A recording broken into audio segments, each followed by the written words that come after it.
what's going on, everybody? So my latest thing on the 100 gallon, as everybody knows, it's been following along.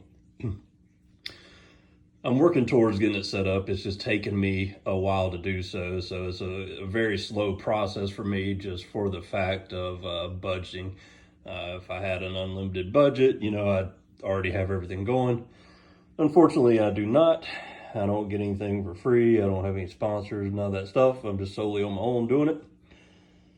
So, having said that, the next kind of phase, I've been really wanting to get my Chaeto reactor going, and I'll show you that again in just a second. I think I did a video on it.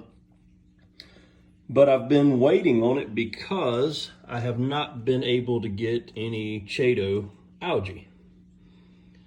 When you go to BRS or AlgaeBarn or Live Aquarium, all of them say it's out of stock. So I don't know what's going on as far as it's hard to come by or whatever. Well, all I wanted was to get it. And I kept searching, and someone else told me that if you buy the Refugium starter kit from AlgaeBarn, then you can get it. It's not out of stock that way. So I went that route. And I was going to put some kind of like biomedia in my sump anyway. My actual plan, I was going to use one of the Brightwell bricks, but I guess this will work in lieu of doing that. So I basically ordered this from AlgaeBarn, and it came in yesterday, but I had to work really late yesterday. So I went ahead and opened it up last night without actually doing a video about it, mainly just so I can go ahead and put the live pods in the tank. So this is the Refugium starter pack, and I think it's not the smallest one. It was like the medium. AlgaeBarn, I really like them because they package it really well, and it has like this thermo bag, and it's sealed up when you get everything. And sometimes, I guess when it's really cold weather or whatever, they'll put like a heating pad in there and different things like that. They always put a Swedish fish in there, which is kind of an interesting touch, kind of neat. I don't even eat them, but just kind of neat that they do stuff like that. So I like the company. But like I said, it was kind of weird that it shows them out of stock if you just want to buy a clean Chaeto, but if you order the Refugium kit, then you can get it. So let's see if I can get a good shot of it. This is what it looks like when it comes in. I've seen other people do videos questioning how clean it is. Some people have shown like white spots on it and different things like that. It looks pretty clean to me. I don't see anything on it other than that guy, and I think that's just a copepod. I'm sure they keep pods in there with it in their growing environment. So I would assume that's not a pest, but I'm not 100% on that. So what I'm going to do is I'm going to open it up out of here and put it in a bowl of salt water and kind of mix it around real well, kind of just rinse anything off of it that might be on it. And then I'll get it in my algae reactor and get that running and show you here in just a minute as far as that goes. So the kit also comes with live phytoplankton, which I already had some, but gonna need more anyway. It comes, I believe it was the 5280 pods. Like I said, I already put that in there. And then it has these bio cubes, I guess. It has more of them that I'm gonna use, but I mean, in all honesty, I'll put probably not even half of them in my sump. I might put some in the water box tank, just to have a few in there as well. And then it comes with the Fritz nitrifying bacteria, the Turbo Start. So what I'll do as far as those go, I'll get a big bowl of salt water and I'll put those in there, kind of rinse them off in the water, and then I add the nitrifying bacteria to the bowl of water and usually let it sit overnight, and then I'll take those out and add them to the sump. Just kind of my process of doing them. Some people rinse them and put them directly in the sump and then just add the bacteria to the tank. I mean, you can do it however you see best. I just kind of put the bacteria right to them, and usually put a drop of the Tim's ammonia in there, Dr. Tim's, and just to kind of, you know, the dormant bacteria, whatever, just to kind of awaken them and let them start attaching on to those. And that's it. That's how it comes packaged and all that. Like I said, minus the jar of pods that you get. Little plastic mason jar looking thing. Has a plastic film on it. I took a look at it last night and saw some moving around in there. It's supposed to be, I guess it's supposed to be like 5,000 whatever of them in there. I guess I have a system in place to measure that and all that type deal. But anyway, sorry, everybody knows that watches my videos, I really ramble on a lot. So I'm gonna kind of get these things set up and then be right back. All right, so here I've got the Chaeto sitting in a bowl of pre-mixed fresh salt water, as well as the bio cubes. And then, like I said, what I'm gonna do is just kind of swish this around a good bit and kind of wash it out, and then I'm gonna start adding it to the Chaeto reactor. This personal preference type thing. So the kit came with the Fritz Zyme. I've been a fan lately of the Microbacter 7. Excuse me, sinus issues. Primarily because it has multiple strands of bacteria. So I think you want to try to get all the different strands that you can that of beneficial bacteria that'll help out your tank. So basically what I do is add a little bit of both of them into the biomedia, and then I add some to the tank as well. My wife's already putting Christmas stuff out and decorations.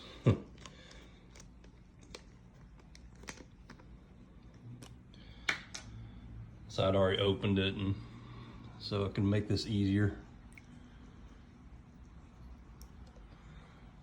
Put a fair amount of that in there.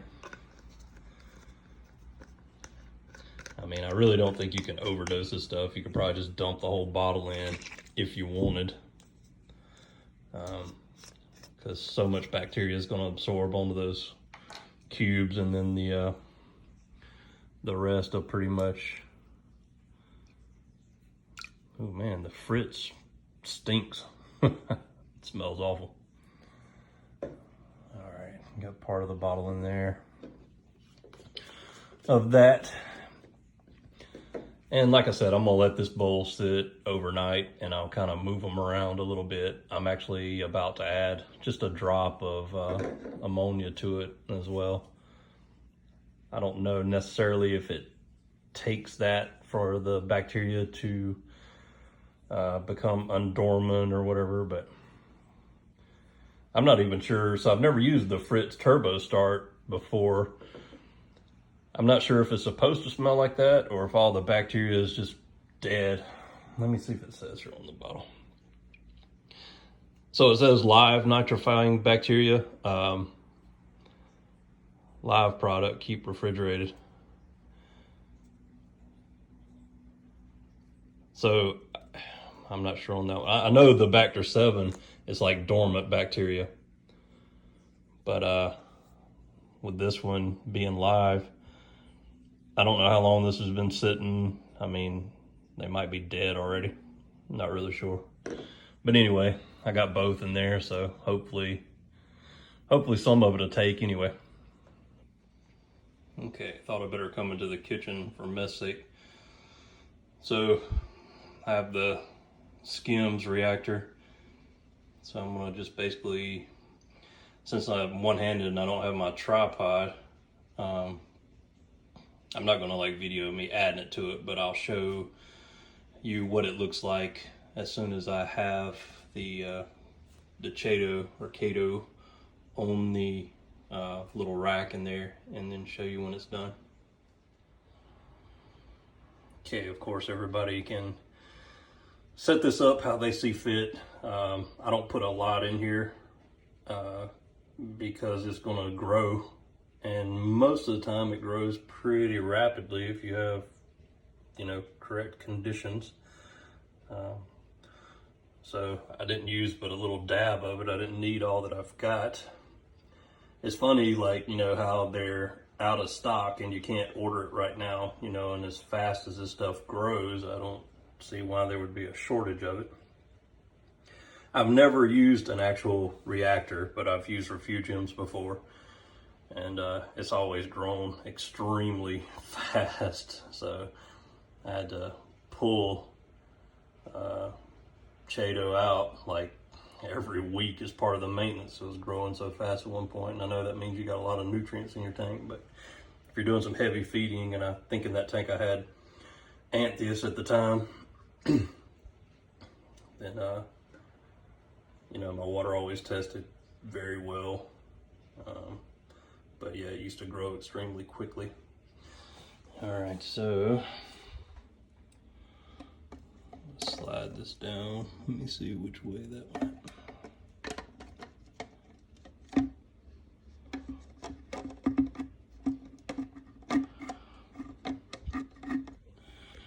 If I can find the, there it is. Okay. All right, let me get this guy back together and we'll get it running. All right, so I got that all set up and in there. You can see it's running and getting all the bubbles out, but you can see the water flow path. So it comes in from the bottom and then it exits through that tube there. Light's working good, pretty bright. See the balls of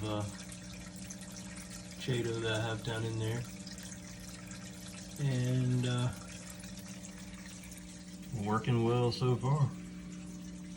That's what it looks like through the sump. It kind of splashed a lot of water around when I turned it on. It was forcing all the air, since it's sealed up, it was forcing all the air through the bottom, and it was creating a lot of bubbles right here and splashed water everywhere when I first turned it on. So something to keep in mind if you add one. It didn't really make a difference as it's sitting down in the sump, but just so that you know. There's my Nios media reactor. I still don't have any carbon in it. I've got carbon, I just hadn't put it in there yet since I don't have any fish and I'm still cycling. The only reason I have it running is because I was getting like a film buildup in the sump in this chamber. So I just put that in there to have the water flow, just to keep that from happening. And don't pay attention right now to the location, the wire, and all this stuff. All this stuff is going to move around. So my game plan right now is that I will have probably the skimmer and the Chaeto reactor, or Chaeto, I don't know how everybody says it. I've heard both ways. I'll probably have this reactor and the skimmer in this one chamber together. And then the carbon reactor, I'll probably move over here and kind of have that for a final water kind of like cleanup stage for anything that the other two miss. So that's kind of the game plan. I mean, basically, you know, it's always been my thought that when you have your supposedly dirty water coming in, you want basically your protein skimmer and this reactor there to pick up all the nutrients, proteins, all that type stuff, you know, and work on cleaning the actual water. The carbon takes out, you know, like chemical things and discoloration, other things like that. And it will take out some of the nutrients as well.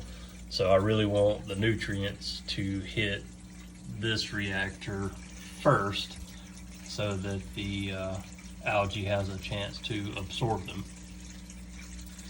So anyway, I'll do updates as I have them. I've got some more stuff on order, and like I said, I always make videos as much as I can and update you as much as I can on what's going on. I do apologize that this build has taken me so long. You know, in the past when I didn't have kids, it was one of those things that it wasn't anything just to go out and buy all the stuff I needed and set up a tank. And now that I have kids, especially with the holidays around the corner, it's very difficult to get the money together to do anything. So there you go. Oh yeah, there's the controller for the reactor.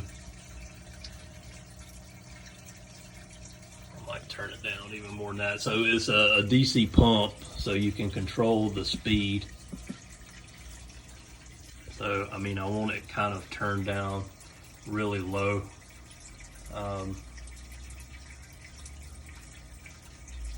For now anyway, and then after I get more stuff added to the tank and actually some inhabitants in there, then I can, you know, work on fine-tuning everything and adjusting everything and doing some cleanup, because I've got a mess, a bird's nest of cabling and wires back there, all that type stuff. So anyway, that's what I've got going on to address. I turned off the aquarium when I put the pods in last night, and I hadn't turned it back on because I'm about to take these filter socks out and that plate and dry that out and add some aquarium silicone around that plate, because I just have too much water flowing past it. So it just seems to me like those socks are going to miss too much.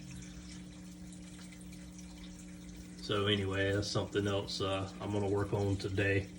I showed you in a previous video how much water was coming past that plate. So that's something I'm not really happy with on the trigger sump. The last aquarium I had the Crystal series, and the outputs or nozzles went directly into the socks, so you didn't have that issue. This looked like potentially a good setup to me.